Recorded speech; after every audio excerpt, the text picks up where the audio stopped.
ఈ వీడియోలో మనం అతి క్రూరుడైన ఔరంగజేబు గురించి తెలుసుకుందాం. అలాగే హిందూ ధర్మం కోసం తన ప్రాణాలను కూడా లెక్క చేయని ఒక గొప్ప రాజు గురించి కూడా తెలుసుకుందాం. భారతదేశం మొత్తం ఇస్లామిక్ కంట్రీగా మార్చాలి అని గట్టి నిర్ణయంతో ఔరంగజేబు దండయాత్ర చేయడం స్టార్ట్ చేశాడు. తాను వెళ్ళిన ప్రతి రాజ్యంలో కనిపించిన ప్రతి గుడిని కూల్చేసుకుంటూ వెళ్ళేవాడు. అడ్డు వచ్చిన అందరి హిందువులని ఇస్లాంలోకి మారాలని టార్చర్ చేసేవాడు. మాట వినని వాళ్ళని చిత్రహింసలు పెట్టి మరీ మతం మార్పించేవాడు. మారని వాళ్ళని చంపేసేవాడు. అలా ఇండియా మొత్తం యుద్ధం చేసుకుంటూ వెళ్తూ మరాఠా రాజ్యానికి వచ్చాడు.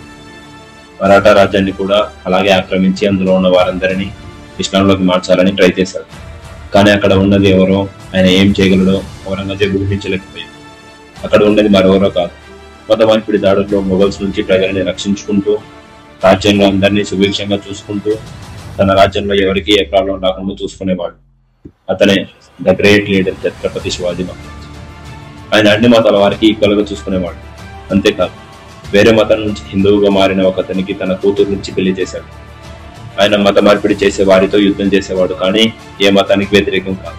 ఆయన సైన్యంలో కూడా చాలా మంది ఇతర మతస్థులు ఉండేవారు. వారిని ఎప్పుడూ తక్కువగా చూడలేదు. ఇలా తన రాజ్యాన్ని చాలా బాగా చూసుకునేవాడు. కానీ ఆయన ఆరోగ్యం బాగోకపోవడంతో ఆయన 1680లో చనిపోయారు. ఇదే కరెక్ట్ టైం అనుకుని ఔరంగజేబ్ మరాఠా రాజ్యం మీదకి దండెత్తనికి వచ్చాడు. కానీ అక్కడ ఇంకో వీరుడు ఉన్నాడనే విషయం ఔరంగజేబ్ గ్రహించలేకపోయాడు. అతనే ఛత్రపతి శివాజీ మొదటి కొడుకు సంభాజీ మహారాజ్. ఆయనని చావా అని పిలిచేవారు. చావా అంటే సింహము పిల్ల అని అర్థం. ఆయన తన రాజ్యంలో ఉన్న వాళ్ళని చాలా బాగా చూసుకునేవాడు. ఎవరైనా ఆడవాళ్ళని ఇబ్బంది పెడితే వాళ్ళకి మరణ శిక్ష వేసేవాడు. మొఘల్స్ ఆయనను ఒక్కసారి కూడా ఓడించలేకపోయారు. అలాంటి ఆయన ఔరంగజేబ్ చేతుల్లో ఎలా చనిపోయాడు? మొఘల్స్ కి సంభాజీని చంపడానికి హెల్ప్ చేసింది ఎవరు? అసలు ఎందుకు ఔరంగజేబ్ అంత క్రూరంగా సంభాజీ మహారాజుని చిత్రహింసలు పెట్టి మరీ చంపేశాడో ఈ వీడియోలో తెలుసుకుంటాం. శివాజీ మహారాజ్ మొదటి కొడుకే సంభాజీ మహారాజ్. ఆయన 14 మే 1657లో పురందరకోటలో జన్మించాడు. ఆయన తల్లి పేరు సాయిబాయి. ఆమె సంభాజీ పుట్టిన 2 సంవత్సరాలకే ఆమె చనిపోయింది. ఆయన తల్లి చనిపోయాక ఆయన నాన్నమ్మ అయిన జీజాబాయి దగ్గర ఆయన పెరిగారు. ఆయనకు 9 సంవత్సరాలు ఉన్నప్పుడు శివాజీ గారు సంభాజీతో పాటు ఔరంగజేబ్ కవటమైన ఆహ్వానం మేరకు ఔరంగజేబ్ దగ్గరికి వెళ్ళారు. అప్పుడు ఔరంగజేబ్ వాళ్ళని చెరసాలలో బంధించాడు. అయినా కూడా ఆయన భయపడలేదు. కొన్ని రోజులకి శివాజీ మహారాజ్ తెలివితేటలతో ఇద్దరు తప్పించుకున్నారు. 13 సంవత్సరాలకే ఆయన అన్ని విద్యల్లో ఆరితేరిపోయారు. అండ్ 14 భాషలు కూడా నేర్చుకున్నారు. ఆయన 14 సంవత్సరాలకే 4 పుస్తకాలు కూడా రాశారు. శివాజీకి మొత్తం 8 మంది భార్యలు. ఆయన మొదటి భార్య సాయిబాయి గారు చనిపోయాక ఆయన 2వ పెళ్లి చేసుకున్నారు. ఆ 2వ భార్య పేరు సూర్యాబాయి. వాళ్ళిద్దరికి ఒక కొడుకు కూడా పుట్టాడు. అతని పేరు రాజారాం. అయితే వాళ్ళు పెరిగే కొద్దీ సంభాజీని సూర్యాబాయి చాలా ద్వేషించేది. ఎందుకంటే శివాజీ మహారాజ్ మొదటి కొడుకు సంభాజీయే కాబట్టి. సూర్యాబాయికి రాజ్యం రాజారాంకి చెందాలని కోరిక. ఈ కారణంగా సూర్యాబాయి సంభాజీ మీద లేనిపోయినవన్నీ శివాజీకి చెప్పేది. సంభాజీ వాటిని ఎంతో ఓర్పుతో తట్టుకునేవాడు. తర్వాత ఒకరోజు సూర్యాబాయి వల్ల శివాజీ గారికి కానీ సంభాజీ గారికి గొడవ జరిగి శివాజీ సంభాజీని శిక్షించమని చెప్పాడు. సంభాజీ భయపడి రాజ్యం వదిలి మొఘల్స్ దగ్గరికి వెళ్ళిపోయాడు. ఈ విషయాన్ని శివాజీ జీర్ణించుకోలేకపోయాడు. ఎందుకంటే తన సొంత కొడుకే తన శత్రువుల ఆశ్రయం తీసుకున్నాడు అని.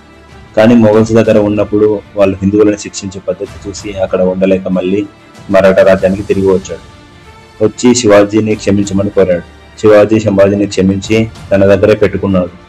ఇలా సంభాజీ తన తండ్రి దగ్గరే ఉండి యుద్ధ నైపుణ్యాలని నేర్చుకున్నాడు. ఆయనకి 23 సంవత్సరాలు ఉన్నప్పుడు, అనగా 1680లో ఆయన తండ్రి శివాజీ మహారాజ్ అనారోగ్యంతో చనిపోయారు. ఇక సూర్యాబాయి తన కొడుకే రాజు అవ్వాలని ఎంత ప్రయత్నించినా ప్రజలు సంభాజీని ఎంచుకున్నారు.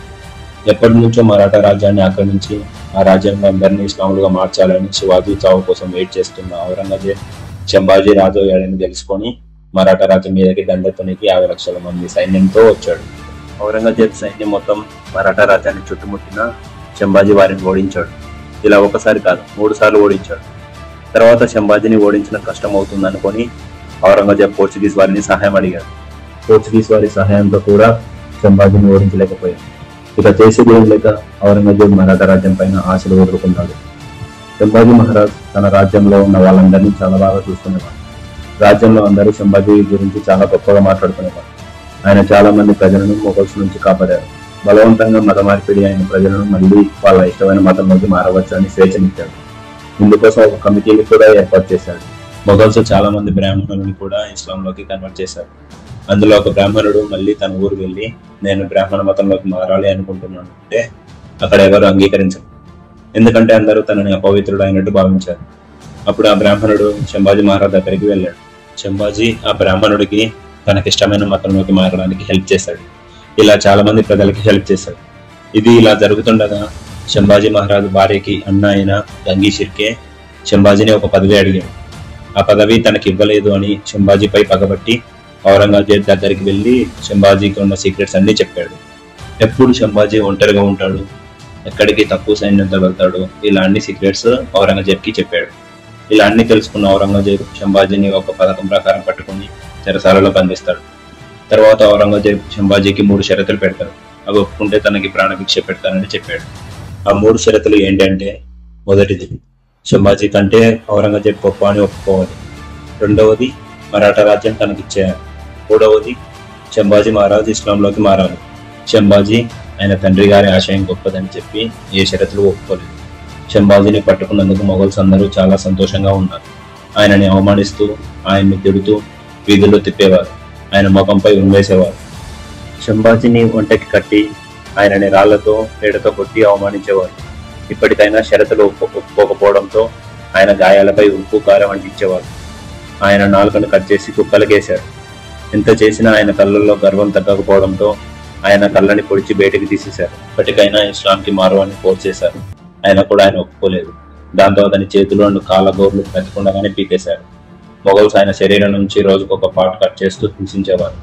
ఇలా ప్రతిరోజు 3 షరతులు అంగీకరించమని చెప్పి అవి ఒప్పుకోకపోతే హింసించేవారు. అలా 40 రోజులు హింసించారు. ఇక ఔరంగజేబ్ కోపం పరాకాష్ఠానికి చేరింది. ఇక అప్పుడు ఔరంగజేబ్ 1689లో మార్చి 11న శంభాజీ తలను నరికించేశాడు. తన బాడీ పార్ట్స్ ని ముక్కలు ముక్కలుగా కట్ చేసి తులాపూర్ సమీపంలో ఉన్న భీమా నదిలో పడేశారు. కొన్ని సోర్సెస్ ప్రకారం ఆ పడేసిన బాడీ పార్ట్స్ ని కొంతమంది వచ్చి వాటిని కలెక్ట్ చేసి ఆయనకి దహన సంస్కారాలు చేశారని చెప్తారు. ఇలా ఆయన హిందూ ధర్మం కోసం తన ప్రాణాలను కూడా లెక్క చేయలేదు. చనిపోయే ముందు కూడా తన కళ్ళలో భయం కనిపించలేదు. కానీ బాధాకరమైన విషయం ఏంటంటే ఇలా ఒక శంభాజీ మహారాజు ఉన్నారని ఇంకా చాలా మందికి తెలియకుండా ఆయన చరిత్రని తుడిచివేశారు. ఇలా ఒక గొప్ప మహారాజుని ఆ రోజు మనం కోల్పోయాం.